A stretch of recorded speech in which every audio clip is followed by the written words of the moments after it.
किस तरह से उन्होंने लिए?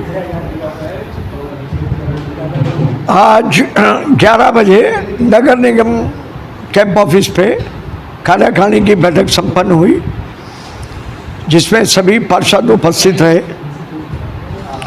जिसमें पिछली कार्रवाई की पुष्टि के दौरान विभिन्न मुद्दों पर चर्चा हुई, जिसमें सफाई, जलकर, पथ प्रकाश और विशेष रूप से गृहकर पर आज एक प्रस्ताव पारित हुआ, जिसके अंदर स्वयं कर निर्धारण की जो शासन की योजना है उसको प्रभावी रूप से लागू करने के ऊपर जोर दिया गया।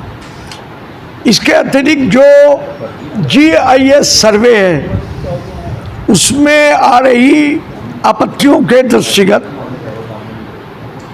उसमें बहुत तरह तरह की, चूंकि सब लोगों पे ये शिकायत आ रही है कि उसका क्षेत्रफल कम है और इसमें जो बिल है उसमें क्षेत्रफल बहुत ज़्यादा दिखाया गया है। तो इस उन लोगों के असंतुष्ट होने के कारण उसको अभी शासन को संदर्भित कर दिया गया है और यहाँ पर फिलहाल में स्वयंकरण नीति के तहत क्षेत्र में, वार्डों में कैंप लगा के उस काम को करने के लिए सहमति बनी है। सफाई की दृष्टिकोण से जो लोग रिटायर हो गए हैं, मृतक हो गए हैं, अन्य जगहें जो खाली हैं, अब ये कहा गया है कि प्रत्येक वार्ड में 25-25 मिनिमम संख्या कर दी जाए और एक अलग से एक टास्क फोर्स बनाई जाएगी। कभी कहीं बरसात में पानी भर जाए, अचानक एकदम कोई जरूरत पड़ जाए तो अलग से एक टीम, और वो हाईवे की भी सफाई करेगी, ऐसी योजना बनी है। साथ ही जो महानगर में यातायात की समस्या है, ये जो पहले यहाँ पर 400 मानव चलित रिक्शा चलती थी, अब वो बढ़ के लगभग महानगर में बैटरी रिक्शा जिसे हम बोलते हैं वो 20,000 से ऊपर हो गई है। तो ये एक मुरादाबाद पूरा का पूरा एक जाम की गिरफ्त में है।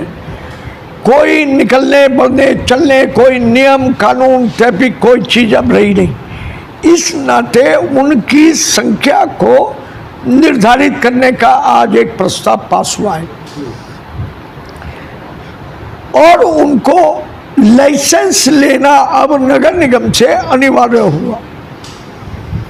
नगर निगम से जो लाइसेंस लेगा वही नगर निगम की सीमा में उन ई-रिक्शाओं को चला पाएगा। कौन सी ई-रिक्शा किस क्षेत्र में चलेगी, इस काम का निर्धारण जोन वाइज यातायात पुलिस करेगी। RTO को भी ये निर्देशित कर दिया गया है, आज पत्र के माध्यम से भी उन्हें कह दिया जाएगा कि वो RTO कोई भी अब महानगर की सीमा में किसी भी ई-रिक्शा का रजिस्ट्रेशन न करें जब तक वो नगर निगम से NOC प्राप्त न कर लाए। तो ये हुई यातायात की बात। अतिक्रमण की भी और कई सारी अपनी भूमियों को वापस नगर निगम के स्वामित्व में लेने के लिए भी कार्रवाई करने का आज जितने भी खोखे हैं इनको नियमित करने के लिए इन पर शुल्क निर्धारित हुआ है। पिक्चर हॉलों के ऊपर भी शुल्क निर्धारित हुआ है। जो किराए की दुकानें हैं हमारी, उनके ऊपर भी जो पुराना किराया चला रहा है 25-30 साल का, उनको भी पुनः उनको सर्किल रेट के हिसाब से शासनादेश के अनुसार उनको पुनः उनका मूल्यांकन किया जाएगा। ये विभिन्न मुद्दों पर आज चर्चा हुई है। अंत में 1 वर्ष पूरा होने के पहले, चूँकि 22 जून को परसों इसका 1 वर्ष होने जा रहा है, अतः इसमें कार्यकारिणी समिति के 6 सदस्यों का, कार्यकारिणी समिति के 6 सदस्यों का स्वतः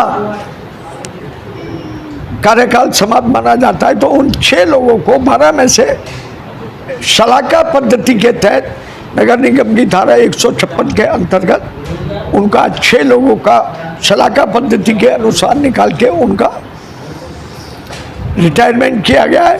अब इनके स्थान पर 6 नए लोग जुलाई के प्रथम सप्ताह में चुनाव के माध्यम से उनको नगर निगम में फिर पुनः कार्यकारिणी समिति में शामिल किया जाएगा।